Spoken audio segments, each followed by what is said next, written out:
Well, hello. Happy Turkey Day, everybody. The spice must flow. The pumpkin spice. Uninspired. So yeah, we were doing chapters 41 through 45 of Dune. We only have 3 chapters left after this, you guys. We're almost done with Dune. Wow. It's a mountain to climb, and the summit is in sight. We did it. Tigeron's already throwing in the facts. A cup of coffee is presented to Jessica to celebrate her baby's birth. Yeah. Jessica drinks it and enjoys the fact that she doesn't need to worry about being poisoned here. The Fremen life has its perks. On top of that, creepiest thing about that chapter is there is like this low-lying psychic link between all the Fremen because they're all connected via the spice. So it's like she thought about coffee, so them as a hive mind knew, oh, Reverend Mother needs coffee. So it's like she thinks about it and it happens. That's fucking cool. So let's just go chapter by chapter. Let's do it. Let's do it. So we'll start with chapter 41. This is kind of cutting back to Jessica because we left off with Paul about to ride the worm. So this is now Jessica's perspective, and that's not a euphemism. That's right. So she's worried about her son. She's worried that Paul may fail or might get hurt because even the greatest of sand riders, it's if you make a mistake, you're dead. We get a lot more of Hera as a character, which I love this chapter for that because she's almost like a set piece and the butt of a joke when she first shows up. And this is the moment where you see her strength and you see where she really is. And she's this very protective mother type, even of Alia, who's not her kin. But she was so moved by the fact that little baby Alia, with the entire adult brain and consciousness, her first words to Hera, who was her nurse, were "I love you," and she's been fiercely protective of Alia since that moment. And there's this great moment because Alia is obviously special. She's got a lot going on. She's talking hella weird. It's super weird, and she spends a lot of energy talking about kind of like her consciousness and how she came to be, and the fact that she can still exist within that, because she was burst into being with all the consciousness of every past Reverend Mother as well as her mother, and then also herself kind of mixed into it. So the idea that she has to kind of fight to exist is interesting. And there's a part where she's upset because she's a little girl and people think she's a freak and a monster and all this stuff. And I think she's like, I'm a freak. And she's like, who said that? And Hera's about to fucking go murder somebody. And I love that moment. But then she actively does things that make people uncomfortable. When she snuck in to watch the birth of that one child. And she makes dirty jokes. Or she not just understands dirty jokes because she's got the mind of an adult, but she'll make them back. And it makes the Fremen super uncomfortable. Tigerin says, well, Jessica's at the thinking business. She considers the new siege, the Harkonnen raids, and even the baby being born to require blessing. Yes, indeed. This is a lot of the engines are churning towards the end game at this point. This is kind of the beginning of the end, and it definitely feels like it. Everything comes to a head in these next few chapters. I'm trying to think what else there is. Oh yeah, so this is talking about her their mental connection, which is she had thought of coffee and it had appeared. There was nothing of telepathy here, she knew. It was the Tao, the oneness of the siege community, a compensation from the subtle poison of the spice diet they shared. The great mass of the people could never hope to attain the enlightenment the spice seed brought to her. They had not been trained and prepared for it. Their minds rejected what they could not understand or encompass. They felt and reacted sometimes like a single organism. And I think that's a testament to their strength and how they're able to overpower and overcome any enemies on Arrakis, just because it's imagine being able to communicate and attack without ever needing words or signals. You just think it and everyone moves at the same time. Alex, MH52, thank you for the follow. Well, thank you. We're chatting about Dune. This is Dune Book Club. We're chatting about We're checking. Chapter 41 of Dune is where we're at. We're discussing anything chapter 1 all the way up through chapter 45. Anything after that is spoilers, so we're still avoiding that. And we'll be finishing this up. There will be a Dune Book Club next week. We're going to finish this next week. It's only 3 chapters. And then we'll take a breather. We're going to arrange a viewing in the Discord of Lynch's Dune and then compare it to the book through conversation as we watch, I imagine. And then at some point, hopefully we'll be back to start Dune Messiah. There's kind of a catch-up of Jessica just talking about the waiting, right? It just reminding us how much time has been passing in the story now. She says, more than 2 years we've been here, she thought, and twice that number at least to go before we can even hope to think of trying to wrest Arrakis from the Harkonnen government. The Mudir Naya, the Beast Rabban. So she's, she thinks it's going to be forever before they can reclaim Arrakis. And Paul, I think, has different ideas. Yeah, I love Alia. She's awesome. Oh yeah, and the Fremen are also freaked out because the baby, when it was born, he was crying and crying and crying, and all Alia had to do was like go and touch him, and then he was comforted by her like spooky presence, and he's fine. And everyone's like, witch, killer. And she like recognizes as him as looking like somebody from the past, which is kind of creepy. Oh yeah. How could she know what a child looked like on Bella Tegus? He looks like the son of Mitha, born before the parting. And everybody's freaked out that she knows what that person looks like. Baby on another planet generations ago. He looks just like him. Murder.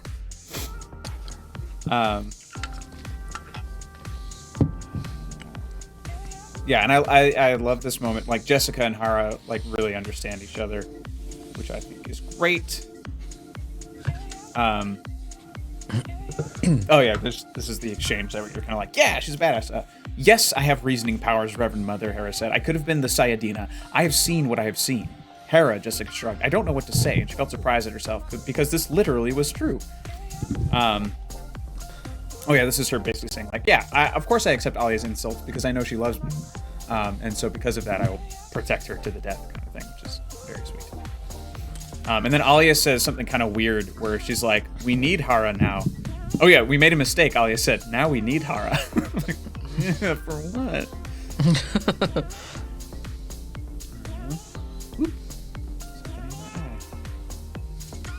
Oh yeah, this is the... I know I'm a freak, Alia whispered. The adult summation coming from the child mouth was like bitter confirmation. So she's still in a toddler's body. So she speaks with like a slight lisp because her hard palate hasn't fully developed yet. So just like, imagine this like in my head, when I first read this book, I kind of pictured the Pepsi girl. It's just like, this kind of just like adorable kid. Just like, yip, yip, yip. What? How was that in the Lynch Dune? Does she there? Accurate, creepy as fuck. They don't spend a lot of time with Alia because they literally run out of movie. She's there, but you don't get to explore her at all in that film. Okay. She arrives kind of at the end, and you're like, but she's just as unsettling. He actually did a great job with Alia. Sweet. Even the way like she's described as speaking with like this weird lisp speak, like Alia is just. It's fucking weird, man. It's great. Funny. Yeah. There's some beautiful moments.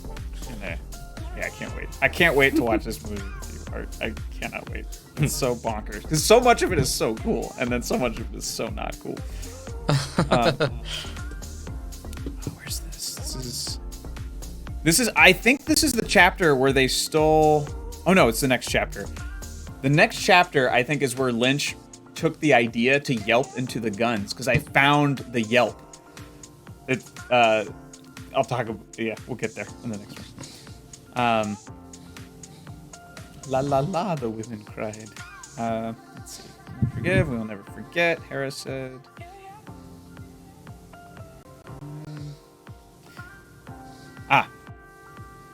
This is where Jessica surmises that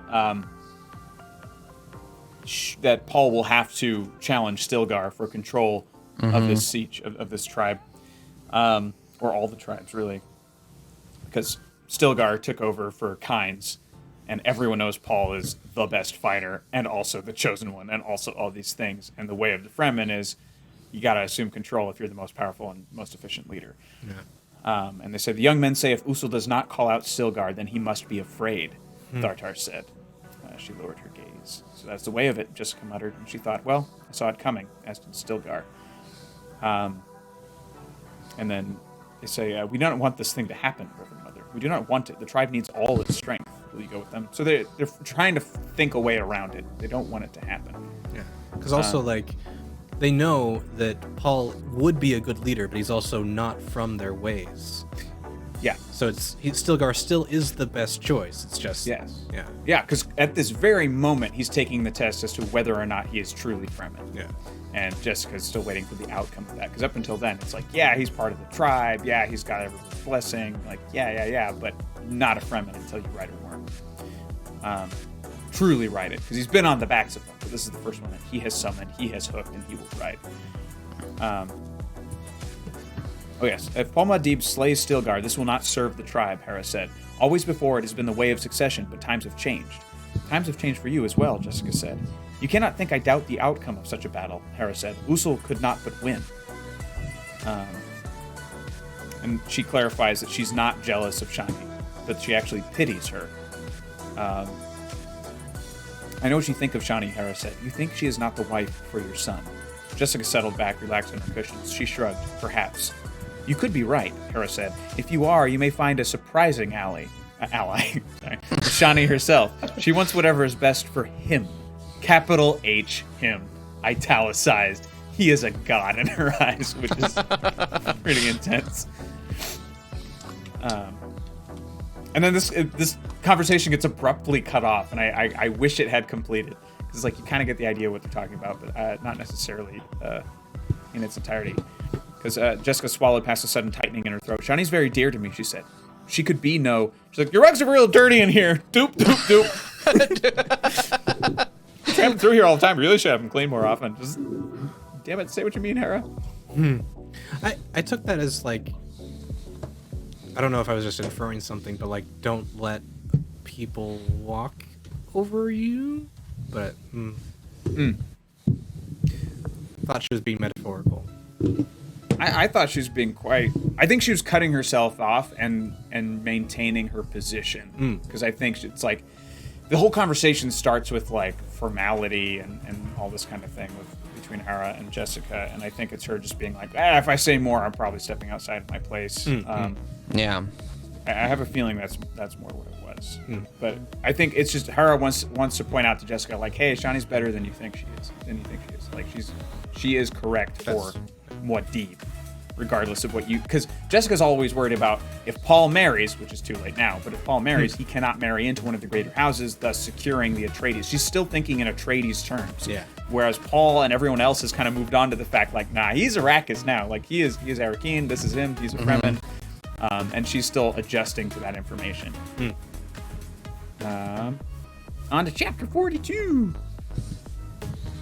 This is awesome. I love this. So Paul gets the worm, and he's kind of proud of himself. And then Stilgar like smacks him back down. He's like, "There's drum sand over there. Like, you could have fucking died. These guys could have died. Why didn't you ask for help? What is wrong with you? A 12-year-old could have done better." But he's still like kind of proud. Good job. Oh, and I love we get more breakdown of details of sandworm stuff. That's like one of my favorite things. I love learning more about them. So how far outside the Maker's radius must you stand in pea sand? Stilgar had asked him. And he had answered correctly. 0.5 meter for every meter of the Maker's diameter. Why? To avoid the vortex of its passage and still have time to run in and mount it. You've ridden the little ones bred for the seed and the water of life, Stilgar had said. But what you'll summon for your test is a wild maker, an old man of the desert. You must have proper respect for such a one. And I like that he's dropping those world-building hints that it's like those worms that were drowned to make the seed are bred. So they have like, I wouldn't say domesticated, but yeah, they have captive sandworms that they make just so they can drug up. We also learned that they do those ceremonies way more often than I remember it on my first read-through. It's like after every battle, glug, glug, glug, another drug orgy, let's go. I thought that was super funny. And I like that Paul, this might be mentioned in, it's either this chapter or the next chapter, that Paul has started to build up a bit of a resistance to the spice, a tolerance. So he doesn't, like, not every chicken dinner is going to make him, like, freak the fuck out. It's more like he has to really pound it to get it to happen. So we get him, Thumper goes in, giant sandworm comes up, like the biggest thing ever, and Paul the entire time is thinking like, okay, this will be considered legend. It doesn't matter what I do, but like, yeah, they'll speak of this forever. This is the largest worm, blah blah blah. Super cool. Lots of description of this stuff. Oh yeah, this is Stilgar giving him shit. Oh, you did it, eh? Stilgar asked, raising his voice above the hiss of their passage. That's what you think? You did it? He straightened. Now I tell you that was a very sloppy job. We have 12-year-olds who do better. There was drum sand to your left where you waited. You could not retreat there if the worm turned that way. Yeah, but at that point, Paul smiled. It's the first time I think you remember reading Paul smiling about anything. Mm-hmm. This is like the first time he's felt happy, I think, since his dad died. And he's just like, get that fucking thing off your face. It's so good. And yeah, just calling him out. And he's like, you think it is bad of me to say this now, Stilgar said. It is my duty. I think of your worth to the troop. If you had stumbled into that drum sand, the Maker would have turned toward you. And then Paul sobers up. I apologize. It will not happen again. He's a good kid, this Paul. Good kid. More definition of worm details, which I think is cool. They have a preferred side that just kind of happens over time. They smooth themselves out on one end. The end they kind of choose to lie on, but then the upper side crests up and gets harder. So Paul glanced down at the scaled ring surface on which they stood, noted the character and size of the scales, the way they grew larger off to his right, smaller to his left. Every worm, he knew, moved characteristically with one side up more frequently. As it grew older, the characteristic upside became an almost constant thing.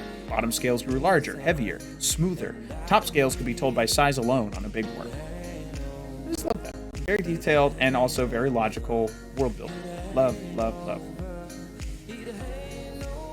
Stilgar says, very good, Paul Muad'Dib. With plenty of practice, you may yet become a sand rider.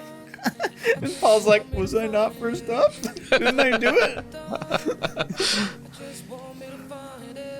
And then there's this kind of almost power struggle. Like, to Paul, it's not a power struggle, but I think to Stilgar, his constant concern now is like, well, now he's a Fremen, now he can take my tribe from me. But he's also not mad about it, right? It's just like, oh, I'm sure I'll be contested soon. So where do you want to go? This is your worm. He's like, I want to go south, because he wants to see his family. He wants to meet up with people. And la la la la. Unrest. This is where they have this conversation of just like, hey, I don't want to take this from you. So they're going to camp at the Cave of Birds beneath Habanya Ridge. They do some stuff. A 20 thumper trip. Mm-hmm. And then spotted. Yes. They spotted an ornithopter. I love this conversation. So, Stilgar heard me swear my loyalty to him when we consecrated the Fedaykin, Paul said. My death commandos know I spoke with honor. Does Stilgar still doubt it? And real pain exposed itself in Paul's voice. Stilgar heard it and lowered his gaze. Usul, the companion of my siege, him I would never doubt, Stilgar said. But you are Paul Muad'Dib, the Atreides Duke, and you are the Lisan al-Gaib, the voice from the outer world. These men I do not even know. And it's just like, you're too many people. Like, I know the you here, but like, when you talk about these other things, like, who the fuck are you?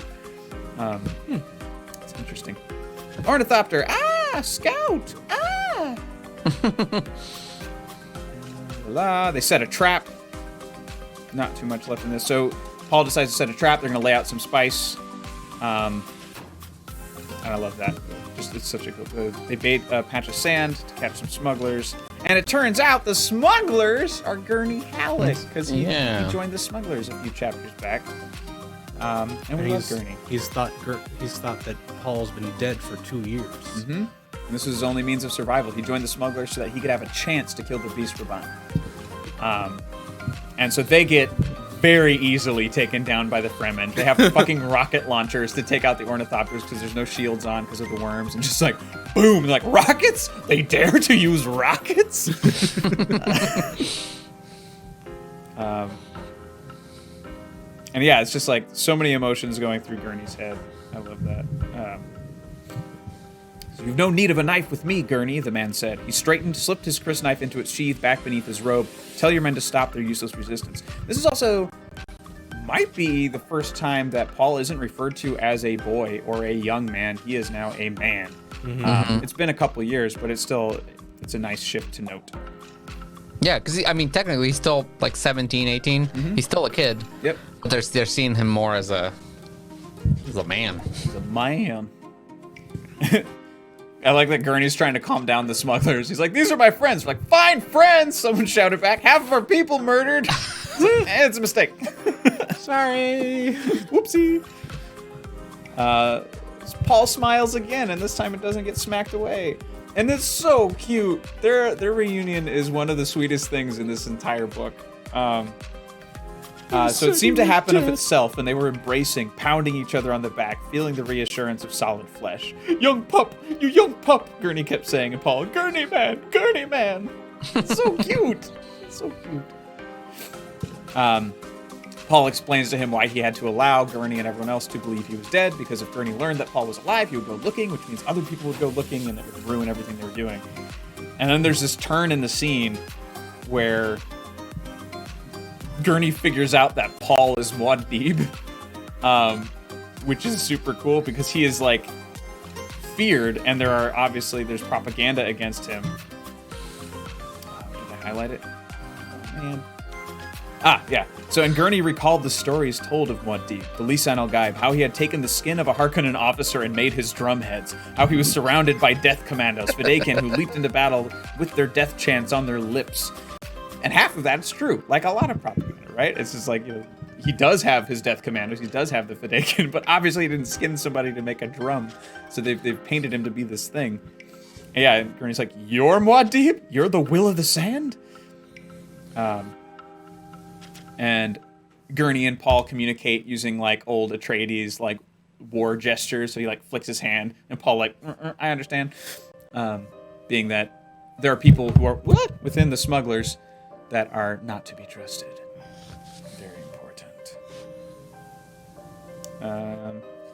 Hooray! And I like that Paul brokers a sort of peace between Stilgar and Gurney, because otherwise they were just sizing each other, their dick measuring completely. They're just like, this guy. It's like, shake hands, be friends. What deep? I love this. Who says we're Sardaukar? He demanded. This says you're Sardaukar. Oh yeah, so definitely Sardaukar troops, and I love that when they're captured, they unconsciously revert to their triangle formation, which is what gives them away, along with the enameled knife of the Imperium. And it says, who says you're a ruling duke? Paul gestures to Fedaykin. These men say I'm a ruling duke. Your own emperor bestowed Arrakis on House Atreides. I am House Atreides. And they're like, oh fuck. Well, the moment before that, when Gurney realizes that Jessica's still around. Oh yeah. He like has that little internal freak out. And he's like, holy shit. And I'd forgotten, so I had the same reaction when he did, because I'd forgotten that he hated her and still thought she was the traitor. And he has this realization where he's like, shit, she's here, and Paul doesn't know, and so he's ready to like throw her down. I have to explain it before I kill her, but I'm gonna kill her. Like, oh no. And that made me nervous. Same. Because he is very capable and very formidable. Gurney is just painted as this fucking warrior, poet, badass, and still kind of a geek, which is, I think, so great about Gurney. Like, he'll murder you with a wink, but he would rather sing songs about raunchy women. Sardaukar killed, I think, I forgot the numbers. Oh, there were 10, and then they lost... the Fremen lost like 7. There's like two dead, 4 injured. Yeah, 4 wounded, 2 dead. They hid their daggers in like the pockets of their still suit, so like when they were patted down, they couldn't find it. And Korba feels all terrible. He's like, it's my fault. He's like, you're fine. I like that explanation of like when he tells them to like, next time, here's what you do, and he listed all the things that he should search, like under the toenails, like maybe 2 fake teeth, like something in their hair that they could kill people with. But they're like, even then, like even when you search all that, you'll still feel that they'll still have something hidden. Yes. It's scary. It's good, man. And I love this. This part is like, you could tell the Sardaukar is just like, I'm gonna try and take control of the situation. So he kills his friend and companion, and he's like, I have killed a friend for you. Let us always remember that. Paul's like, you're my prisoners, Paul said. You submitted to me. Whether you live or die is of no importance. And he's like, he motioned to them to take the Sardaukar, signaled the lieutenant who had searched the prisoners. And his plan is to let them escape, because this is the opportunity to reveal himself as who he is, to round up the tribes, to fully wield his desert power, as his father put it, and just fucking go to town on the Harkonnens. The Emperor's not likely to have that power over me, Paul said. He spoke slowly, coldly. Something had happened inside him while he faced the Sardaukar. A sum of decisions had accumulated in his awareness. Gurney, he said, are there many guildsmen around Raban? Gurney straightened, eyes narrowed. Your question makes no... Are there? Arrakis is crawling with guild agents. They're buying spices as though it were the most precious thing in the universe. Why else do you think we ventured this far into... It is the most precious thing in the universe to them. And we control it. And they basically say, it's just one where it's like, if we have the power to destroy it, then we control it.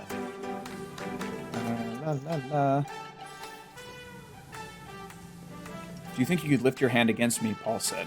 Stilgar began to tremble. It's the way, he muttered. It's the way to kill off-world strangers found in the desert and take their water as a gift from Shai Hulud, Paul said. Yet you permitted two such to live one night, my mother and myself. He says, ways change still. You have changed them yourself. So basically, still trying to find a way to get an acceptable way for them to not have to kill one another in order to maintain control. I crashed. There we go.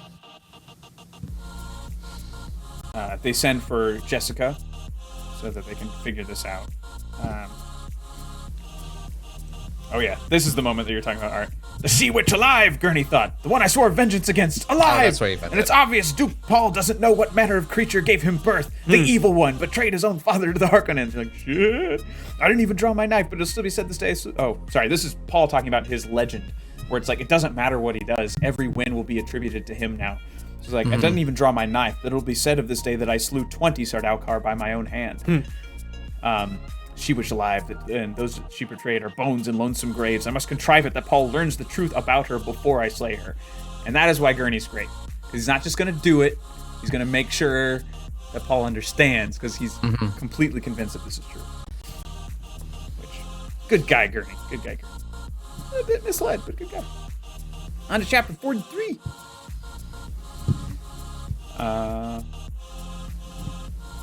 Wait. Was that already 43? Did we just go through 40? We're in 44? I don't know the numbers. I got it. We're on 44 now. Sorry, that was 43. Yep. La, la, la, la, la, la, la, la. So this is Jessica coming through. More assemblies. Paul is being very smart. So they've captured ornithopters from the pirates. He's like, both fuel and aircraft must be gathered and saved for the day of maximum effort.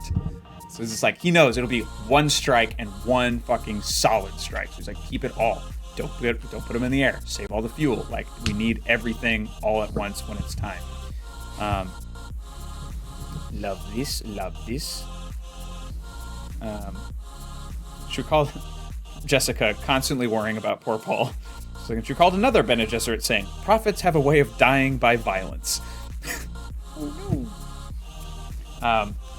And this is, so everyone's gathered. This is the time that they think it's time for him to fight Stilgar.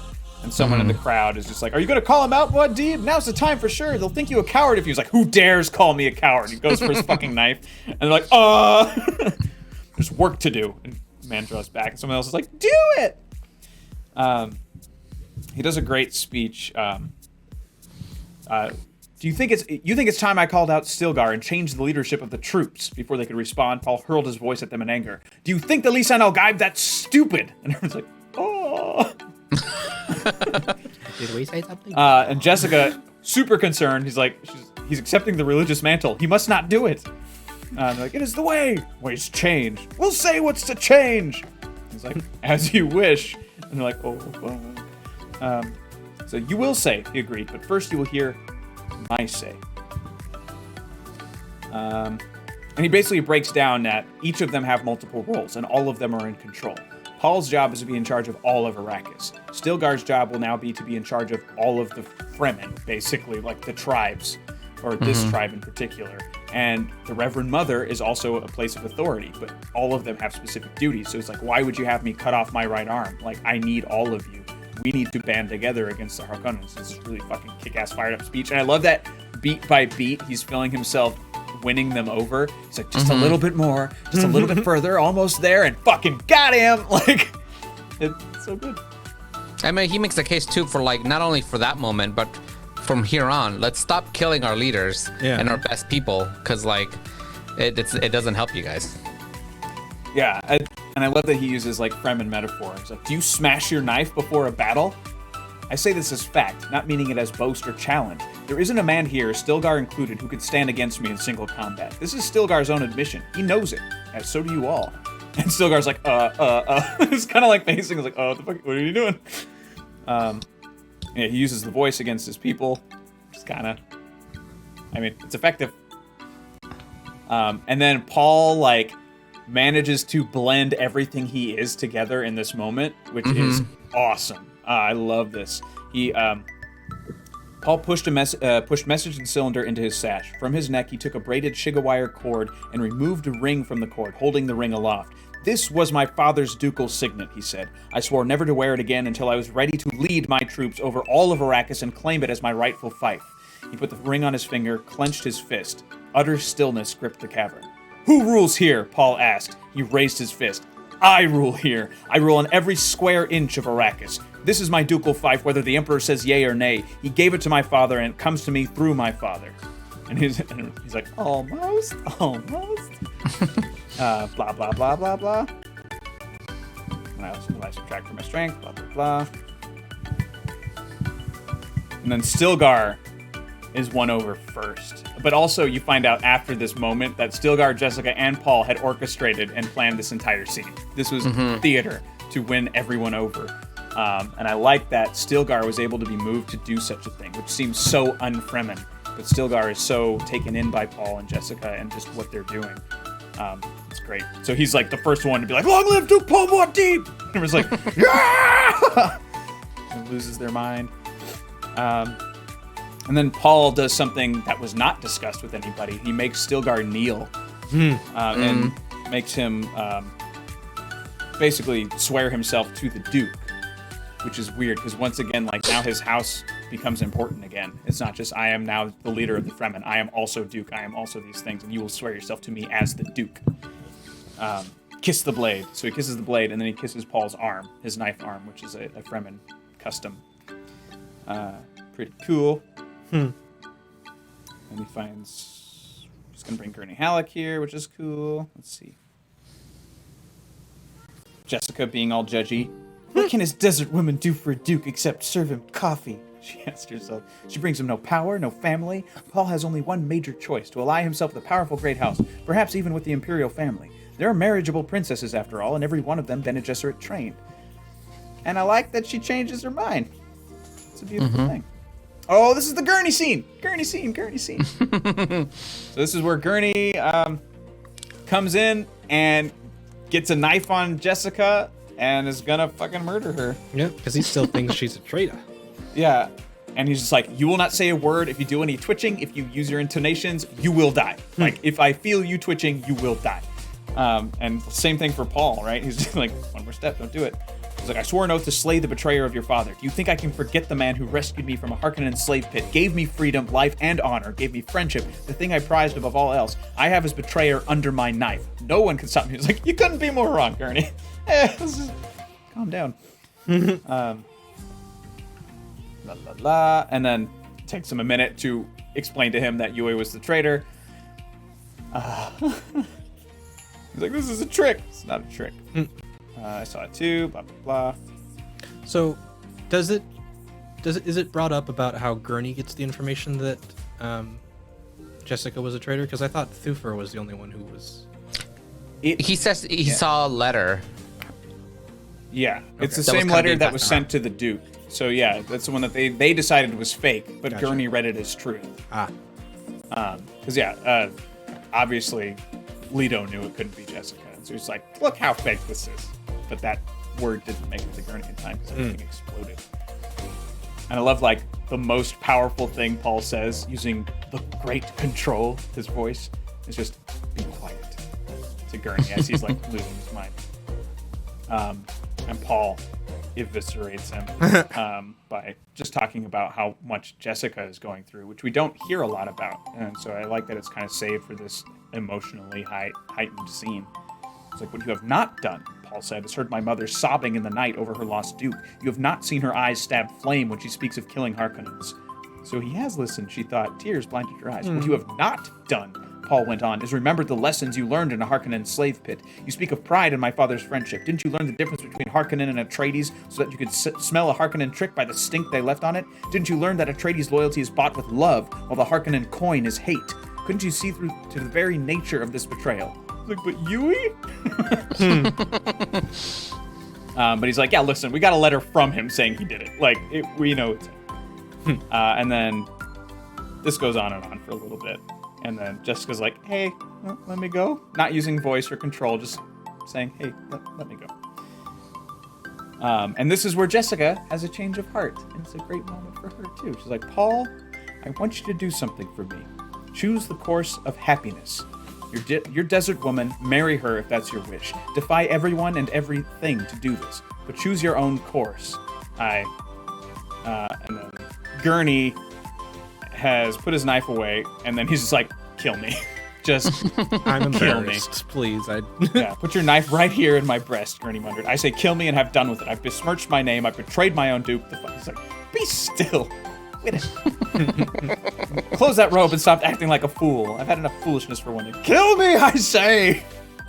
And then Paul won't, so he goes to Jessica and he's like, kill me. Well, and one of my favorite parts of that comment is like, he's like, do I have to do this with every person who's I respect today? Right. He's like, what the fuck?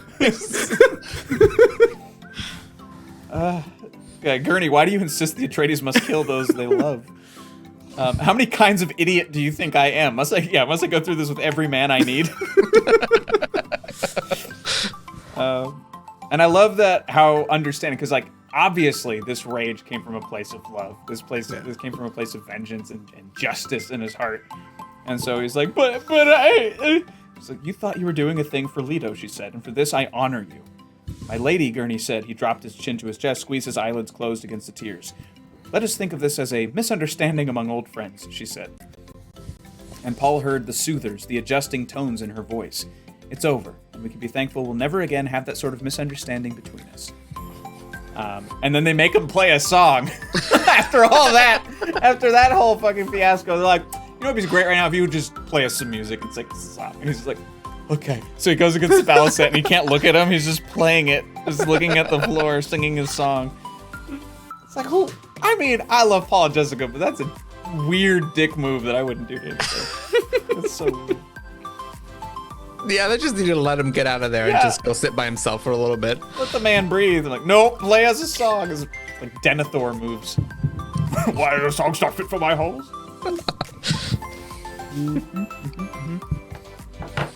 Robed for the career. The leaders begin to arrive at the council. This is where they talk about the basin. There would be a small Shai-Hulud in this place, a creature no more than 9 meters long, kept stunted and trapped by surrounding water ditches. The Maker, after emerging from its little Maker vector, avoided water for the poison it was, and the drowning of a Maker was the greatest Fremen's secret because it produced the substance of their union, the water of life, the poison that could only be changed by a Reverend Mother. So back up. So this is where I want more details. So when they kill one, it like oozes this water out? Yeah, it vomits out the water of life, which is a poison, specifically until Reverend Mother goes all like. And this is where we learned that they don't like water, because they can drown. Yes. Yeah. It is a poison to them. Is like even a small amount of water can kill them? It can hurt them, I think. Like I'm in my head, it's like salt and snail. Yeah, like it's one of those things. Like it just shouldn't touch them. Okay. But yeah, I just think it's just like we're just gonna keep this one around until it's time to drown it. That poor little worm, stuck in a little water fence. It's like a little baby worm. And then Paul decides, well, let's just see if I'm the Kwisatz Haderach. just gluggy glug. He's like, I must see it, he thought.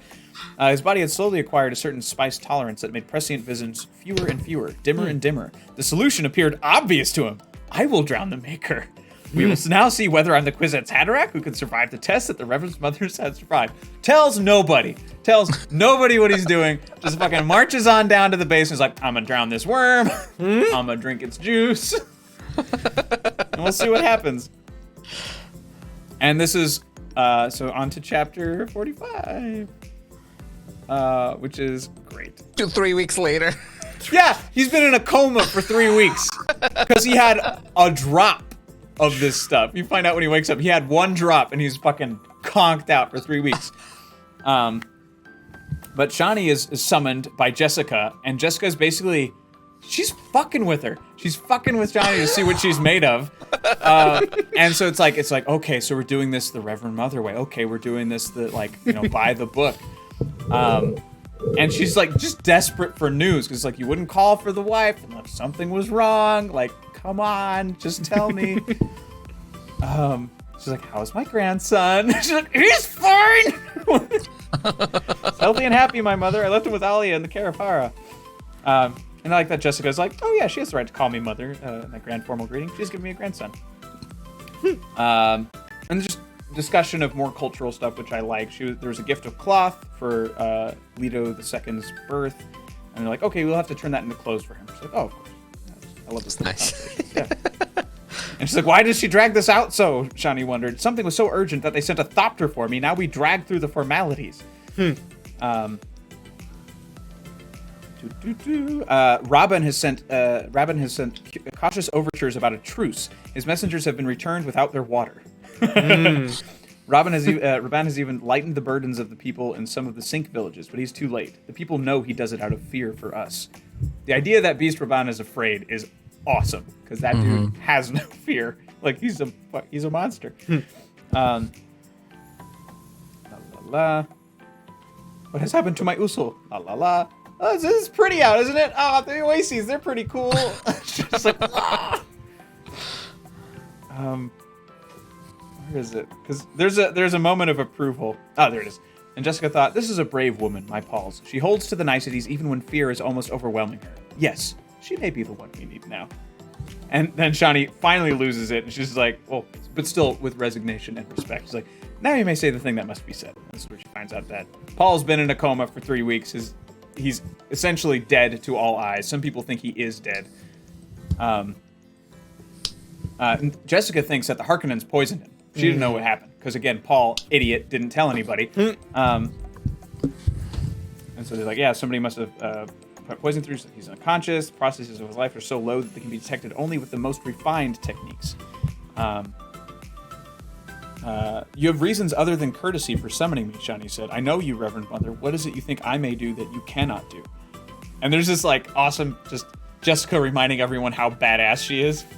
She's like, I've done all I know to do, Jessica said. That all is so far beyond what is usually supposed as all that you would find difficulty imagining it. Yet I failed. She's like, I can do a lot of things. I did them all. And they didn't work. And they're like, do you think it was Halleck? She's like, not Gurney. Absolutely not. And I like that those two words carried an entire conversation, and Shawnee saw the searching, the tests, the memories of old failures that went into that flat denial. Take me to him. And then like, yep, he's alive. But he's almost dead. 3 weeks, la la la.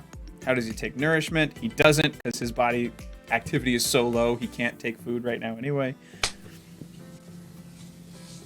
And the Fedaykin believe Paul is in a sacred trance, gathering his holy powers before the final battles. And she's like, this is the thought I've cultivated. So she's still keeping, like, the religious legend alive. Like, oh, nope, Chosen One's doing Chosen One shit. He'll be fine. It's like the Odin sleep. Don't worry about it. You're not bone to the spice. Have you investigated the possibility that his body has rebelled against too much spice in his diet? She's like, allergy reactions are all negative. Normal Fremen blood, blah, blah, blah. Get me the raw water of the Maker, Shawnee said. At once. And then Paul wakes up. So she puts a drop of it on his lip. And then he wakes up. He's like, it's not necessary for her to change the water, he said. His voice was weak but steady. You drank the sacred water, she blurted. So small. One drop. How could you do such a foolish thing? He's your son, Shawnee said. Jessica just clicked at her. When I had the drop in my mouth, when I felt it and smelled it, when I knew what it was doing to me, then I knew I could do the thing that you have done, he said. Your Bene Gesserit proctors speak of the Kwisatz Haderach, but they cannot begin to guess the many places I have seen. In the few minutes he's like, wait, what happened? Shawnee, how'd you get here? You're supposed to be, wait, why are you here? And he tries to get up. I feel so weak. How long have I been here? You've been 3 weeks in a coma, so deep that the spark of life seemed to have fled. I just took it a moment ago, and moment for you, 3 weeks of fear for me. But he did it. It took him 3 weeks to change the water of life, where it took Jessica like a second, and she was like frozen in time. It took him 3 fucking weeks to do it. Oh yeah, and then he starts chugging it. He just gets a handful of it. And then he grabbed her hand, faced her with the death's head grin, and he sent his awareness surging over her. So he's like, shot of prescience, here we go! Yay. The rapport was not as tender, not as sharing, not as encompassing as it had been between Alia and with the old Reverend Mother in the cavern, but there was a rapport, a sense sharing of the entire being. It shook her, weakened her, and she cowered in her mind, fearful of him. So you speak of a place where you cannot enter? This place where the Reverend Mother cannot face? Show it to me! He's like, no! He's like, show it to me! No! But she could not escape him. Bludgeoned by the terrible force of him, she closed her eyes and focused inward, the direction that is dark. Blah, blah, blah. Lots of spooky visuals that have no real definition. So tired. There's like a weird... Through it all, threaded the realization that her son was the Kwisatz Haderach, the one who could be many places at once. He was the fact out of the Bene Gesserit dream, and the fact gave her no peace. So the idea was like, yeah, we've been playing this game to maintain power, status, stay alive, survive, but holy shit, it's true. Now what do we do about this? Like, uh-oh.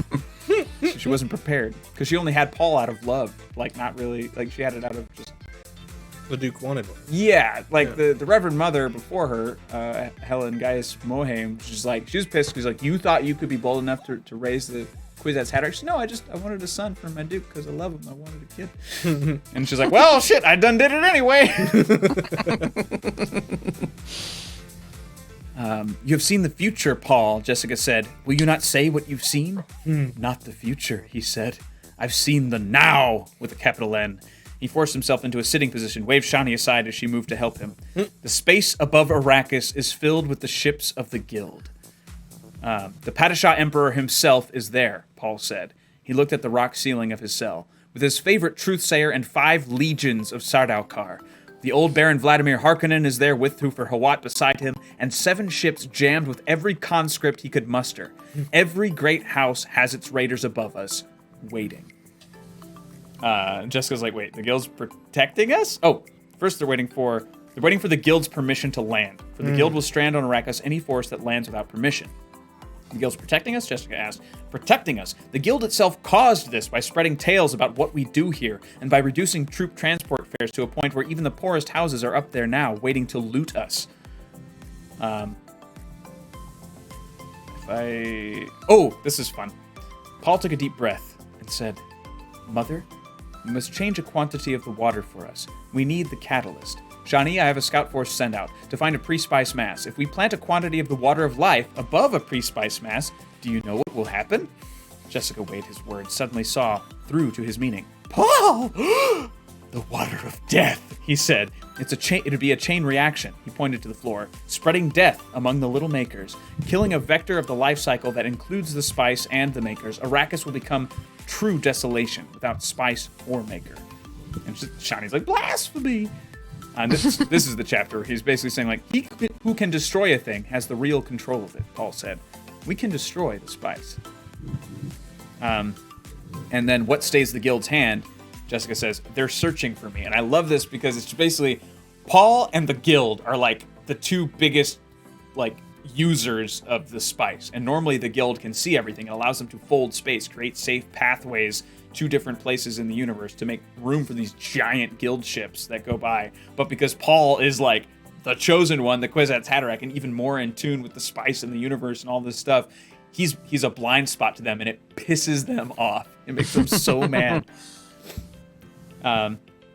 He says, without the spice, they're blind. He said, you see the now?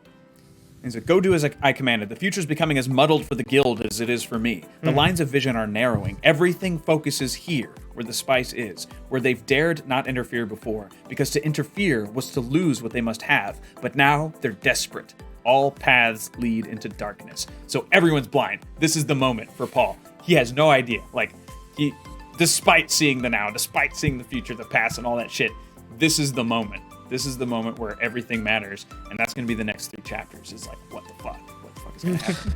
So does he intend to kill all the worms, or does he just hold it as a threat? Ransom. Ransom. That gives him control over Arrakis, which gives him control over the universe, because, as they say repeatedly in the film anyways, he who controls the spice controls the universe, and that's no joke. The guild needs it, which means every great house needs it, every human needs it, and if he destroys it, that destroys humanity as it exists currently.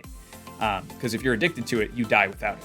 Not to mention all the technology that would fail. Like, you can't man a ship if you can't live an extra 100 years. You can't fold space if you can't get your drugs. You can't do any of this stuff. And he's just like, I figured it out. I can nuke this planet. I can make it completely worthless. And I may die, but they're not willing to risk that, which is crazy. But I love that the Emperor is just like coming in swinging. He's like, it's me, all my troops, the Harkonnens, and every other great house. But I also love that there's a bit of control, right? The guild has a lot of power and influence over the Emperor, because the guild controls everything. So the idea that the guild will just not bring anyone back who goes without permission is also kind of a cool power move on their part. So it's like, until they get the go-ahead from either guild or Emperor, everyone's just waiting. It's just, I love the visual because of how big I know these ships are in this universe. Like, looking up into the sky and just seeing fucking everybody. And like, just a bunch of dudes in robes with worms. We got this. How big are the ships in this universe? So the carriers, they're not called carriers. The guild, the big ass guild ships. The transport ships. Transport ships are massive. They carry planet-sized legions. You can navigate. You can transport an entire planet's population in one of those ships, and still have room for more people and ships and the like machinery. Death Star size, or like more like the big destroyer things in the new Star Wars movies. Probably closer to the big destroyer things in my head canon anyway. I don't have measurements. And at least in the way Snoke ships, because Snoke ships is huge. Yeah. I think. Yeah, in the way that they're at least drawn in the movie, is like they're these large cylinders, and when it shows up next to Arrakis, it is roughly like a fifth the size of the planet. Okay, so maybe more like between the ships and a Death Star Z size. So that's it. Well, that's We got cool. Three chapters left, kids. 3 chapters left, and we're gonna do them next week instead of 2 weeks from now. Yes, next week. So next week, read your 3 chapters. We'll chat about it. And thank you, Tiger On, for putting all those extra details in. Yeah. I appreciate it. I've been reading them. But I think you and I are also reading from the same source. Yeah, and if you can read you want to step into the appendix stuff, maybe we'll talk about it. Yeah, if we get to it. Because there's some terms that I've forgotten that I would like to learn again, and I'm just kind of glazed Yeah. over because it didn't seem super important. But Yeah, there's at least 3 little things that'll talk about like specific chapters on certain parts of Arrakis and stuff, and world building stuff, which is kind of interesting. and Yeah, that'll be cool. Yeah. Well, sweet guys. Thanks everybody. Happy Thanksgiving. Thanks for doing Doom Book Club on a Thanksgiving morning. Yeah, and then we're gonna try to do like a watch along or something of the movie, right? Or the first Dune movie. Yeah. So we'll keep everyone posted in the Discord, and I'd like to invite everyone because I know not everyone is interested in reading the book, but maybe more people will be interested in watching the movie. So I'll be happy to talk about it, and we can talk about our takes as we go. So it'll be not just a watch along. I want it to be a conversation. I'd like it to be sort of an analysis thing too.